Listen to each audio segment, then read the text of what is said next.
Evolutionary ecologists have described a bottleneck phenomenon in which a wild population of animals, like llamas, with great genetic diversity, suffers a sharp population decline to the brink of extinction, but then rallies to expand to significant numbers again.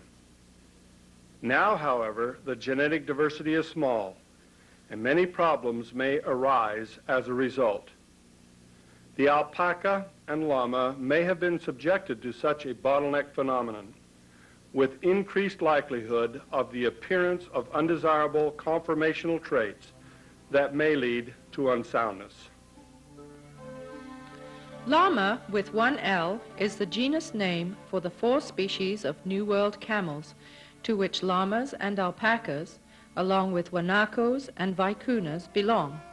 These 4 species can interbreed and produce fertile offspring, a practice which is strongly discouraged. Crossbreeding between llamas and alpacas produces an animal called a huarizo, and we will point out anomalies which are likely to be a result of such crossbreeding.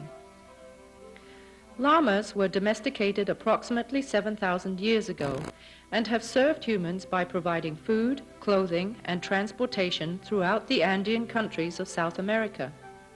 This beast of burden was appropriate because of its size, stamina, and strong, sound limbs.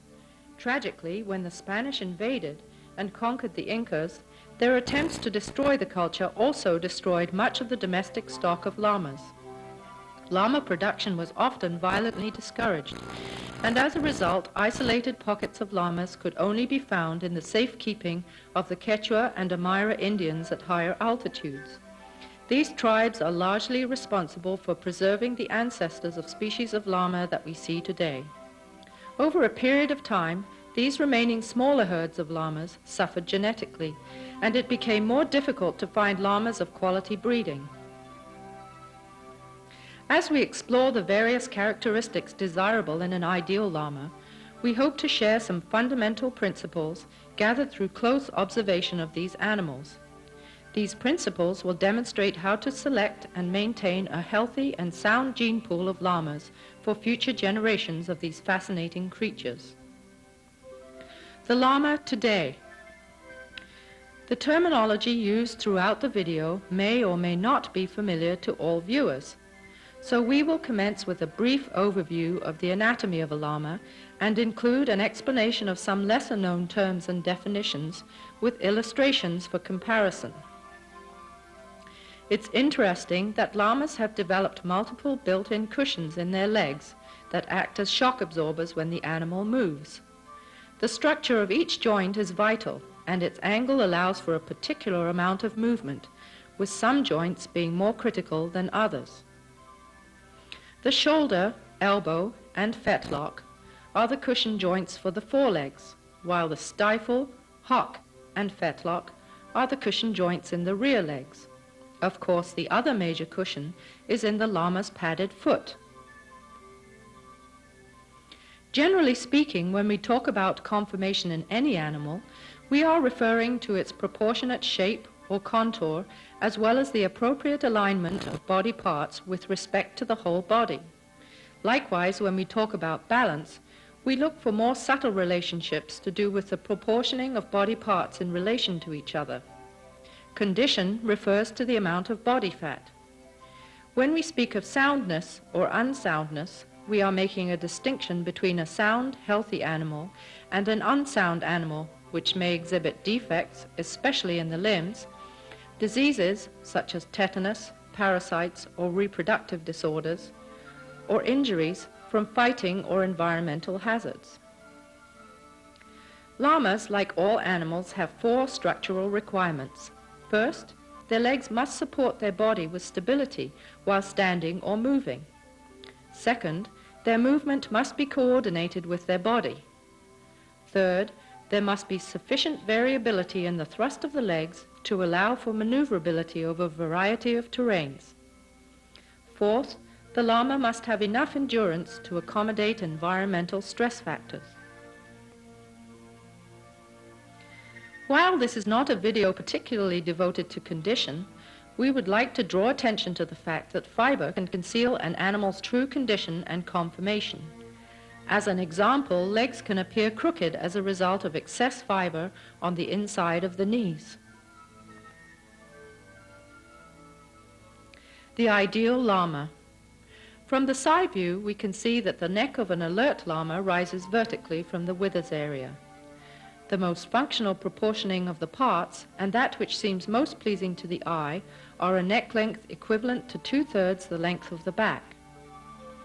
The length of the legs is approximately the length of the neck, with a rectangular shape being formed by the legs, bottom of the torso, and the ground the llama is standing on. This is relevant insofar as it should be visualized as a rectangle as opposed to a square. Finally, when we speak of the vertical, we are talking about an imaginary line drawn from the shoulder to the ground through the front limb, the leg appearing straight with no exaggerated angulations of the joints. In the rear, the vertical being drawn from the hip joint falls directly through the back of the hock joint to the ground behind the rear foot. The angulation of the joints around the vertical should be neither too great nor too small. These lines are used in determination of normal or ideal straightness of the limbs. The back line or top line is straight, with a slight slant forward so that the withers are approximately 2 inches lower than the top of the rear lumbar region. The ear set, or the way the ears are attached to the head, should be upright and functional. Hearing, of course, is the foremost factor when determining a normal ear, as well as its mobility when the llama changes its temperament. The angle at which the ears are held may vary according to the mood of the llama. From the front, the ear shape is more easily assessed. Llama ears have anything from a straight inside border to a curve that runs parallel to the outside border, giving an overall banana-shaped profile to the ear. The width of the chest is primarily an indication of chest capacity and the ability of the llama to exchange large volumes of air when breathing. This is known as the wind of the animal and has a direct bearing on its overall stamina. Straightness of the legs from the front view can be assessed by drawing a vertical line once again from the shoulders to the ground. From the front, it should appear that the line falls directly through the middle of the knee joints to between the 2 toes on the ground. Likewise, straightness of the legs from the rear view can be assessed by drawing a vertical line from the hip joints through the hock joints in the rear to the ground. The leg should be in alignment with that line. The tail set, or point at which the tail is attached at the base of the spine, is such that it appears to be a continuation of the spine. If the tail is lower than the top line, there may be reason to suspect some degree of congenital defect, consistent with, among other things, crossbreeding. As with the ears, the tail plays an important role in body language. The llama in motion.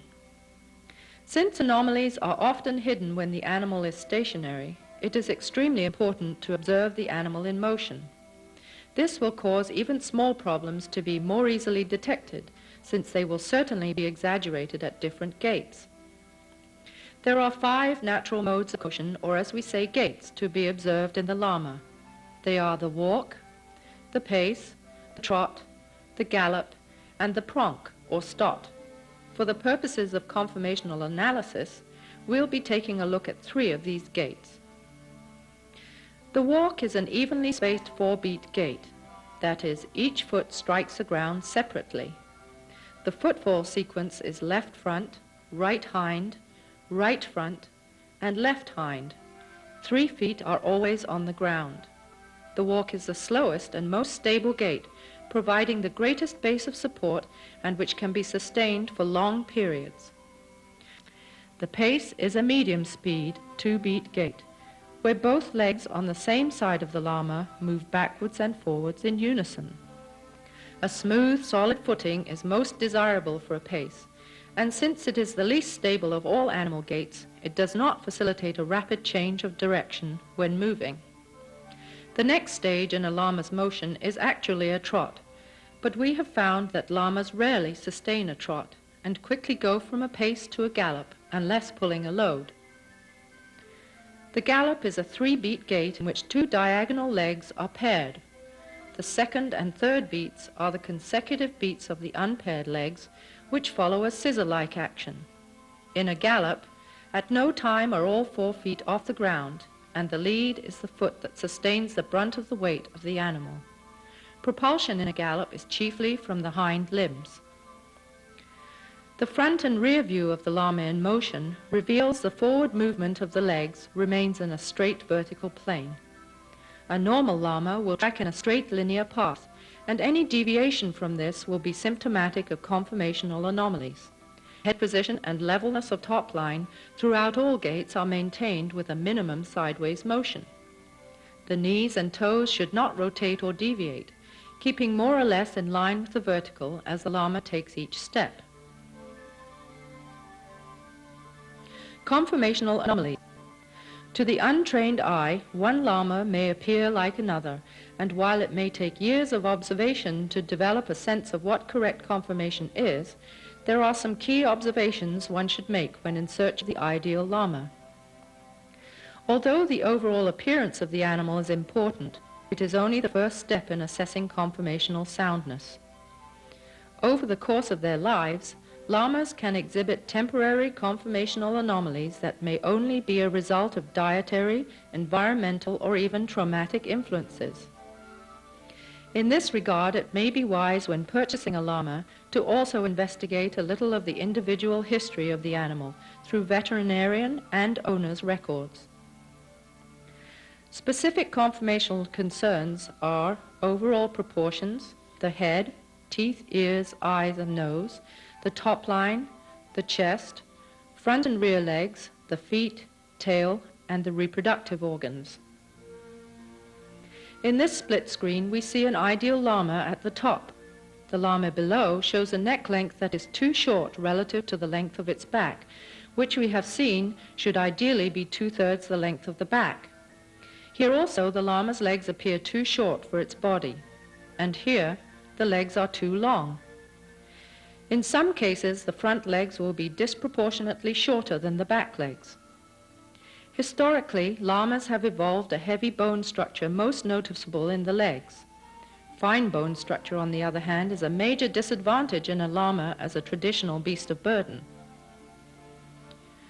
When we look at the head of a llama, we can observe whether the ears are too long, too short for the head, or too far forward. From the front, we can observe whether the llama has gopher ears, a genetic anomaly which results in short, rounded, malformed ears, which should not be confused with frostbitten ears. One should also look to see that the llama doesn't have alpaca ears, which may be an indication of crossbreeding. Finally, the ears should not be tipped, that is, bent near the tops. When looking at the nose, it should not be crooked, short, long, Roman, or dished, as shown. In examining the jaw, one should note that the lower jaw does not appear longer or shorter than the upper jaw. Ideally, the front teeth of the lower jaw should meet the dental pad to occlude behind the front edge of the pad. Llamas have an extra tough dental pad in place of upper front teeth. A common anomaly shows the teeth protruding beyond the upper pad in the front. Examining the position of the teeth provides a useful gauge in assessing for correct jaw length and alignment. There are two distinct conditions of the eye which can be unappealing: blue eye and sag eye. Blue eye is a trait that can be passed on genetically, and sag eye occurs when the red lower lining of the eye becomes pronounced, often under stressful situations. As long as the eyes are bright and clear, neither the blue eye or sag eye condition affects actual function. While we have shown that the top line is ideally slanted 2 inches towards the withers, it can appear to sag, hump up, or be too flat with no slant to the withers. Worse, it can be slanted towards the hips. There are two extremes to look for in chest dimensions of a llama, and in between lies the ideal. A chest that is too wide will cause the llama to expend unnecessary energy when it moves, whereas a chest that is too narrow may not have adequate breathing or air capacity. An examination of the legs is probably most telling concerning good conformation and breeding. Anomalies that can occur in the front legs and seen from the side are bucked knees, calf knees, dropped pasterns, and in the rear legs, sickle-hocked, post-legged, dropped pasterns, cocked pasterns. When confirming leg anomalies, and in particular those of the rear legs, further examination should be carried out when the llama is in motion. Here we can see an animal with cocked pasterns where the joint clicks abnormally into position at the end of the stride. This may also reveal such common gait anomalies as winging, where the feet swing out of the line of step, and rope walking, where the llama appears to walk as if on a single tightrope. It takes a trained eye to determine where an anomaly is located that causes such complex gait patterns. Anomalies that can be seen in the legs from the front are knocked knees and splayed legs, which can also appear temporarily in weanlings. Bow-legged, which is actually quite rare in the front legs, and in at the pastern, out at the pastern, and toeing out. Anomalies that can be seen in the legs from the rear are toeing in and bow legs, which often appear in combination, and toeing out and cow-hocked, another combination which occurs and which may be attributable to some anomaly elsewhere in the leg. The base distance between the feet should ideally be roughly the width of the shoulders in the front and the width of the hips in the rear. When we see a llama that is base wide, the distance between the feet will be spread further apart than normal, while conversely, when a llama is base narrow, the distance between the feet will be unusually close, resulting in an animal with less stability. Gait problems may occur where the nails are not worn down sufficiently or adequately trimmed. In extreme cases, excessive growth of the toenails will cause them to become twisted and painful when the llama walks. Probably the most heritable and significant anomaly of the feet is a condition called syndactyly, where the llama is born with two toes joined together, making it very difficult for the feet to adapt to uneven terrain. There are primarily four anomalies to look for in the tail. They are a tail that is too high, too low, too short, or crooked. An examination of the reproductive organs is crucial if you are using conformational analysis to select a llama for breeding purposes. In examining the male genitalia, the male testicles should be perfectly visible, firm, and equal in size. Normally functioning testes are ovoid in shape, roughly 2.5 inches long by 1.25 inches wide. Anomalies that can occur are one or both testicles too small, one or both testicles damaged through fighting or other trauma, and castration, possibly through fighting or surgery. Female genitalia are harder to examine externally. However, angulation of the vulvar-pelvic shelf in the female is crucial. It is important that the angulation is more towards the vertical than the horizontal. Where the angle is more towards the horizontal, there may be a problem of contamination of the genital tract causing infection. It is advisable that any llama to be used for breeding purposes be examined by a qualified veterinarian to ensure its reproductive soundness, and in the female its ability to feed its young. Hands-on examination. Of course, observation alone is not entirely sufficient, and no conformational analysis would be complete without a fine hands-on examination. A hands-on examination can reveal superficial grooming techniques to hide such anomalies as a sagging top line, if the fiber on the back is combed to give the appearance of a straight top line. A minor humped top line may also only be revealed by this kind of examination. A direct hands-on examination of the chest will tell you much more about llama's true chest capacity and whether it is over-conditioned or under-conditioned. Using your hands can determine the straightness and bone size of the legs by touch or by applying water to wet down the fiber to reveal the true contour of the legs. Fiber and lighting can also create an optical illusion that can make the legs look crooked or straight for that matter. A close inspection of the mouth may reveal teeth that have been trimmed to hide a lower jaw is elongated or a shortened upper jaw. Finally, it really is imperative that the male testicles be palpated for anomalies that can't be detected visually. Ideally, the tissue should be firm with no evidence of lesions or lumps.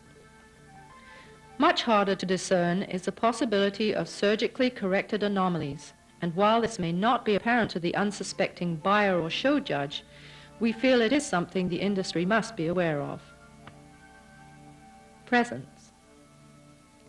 Last but not least, there is nothing quite so attractive as an animal's presence, and in any herd there will be a few llamas that stand out simply by virtue of this presence, an uncanny self-awareness that is shown by interest in everything around, as well as a special self-assurance and poise.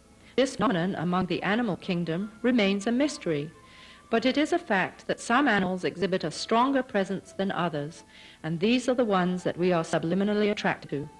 By no means an accurate gauge of conformational soundness, although it is often mistaken for such. In the final analysis, conformational assessment requires close observation of what is the norm before one can assess what is abnormal. These observations must be frequent enough to form a mental imprint that may be called upon to detect the subtlest anomalies that may occur. We highly recommend that in addition to reviewing the video, the viewer invest time in personal observations of a number of llama herds. We hope that by applying some of the principles covered here, we can promote a healthy, conformationally sound gene pool for future generations. So doing, help you in your search for the ideal llama.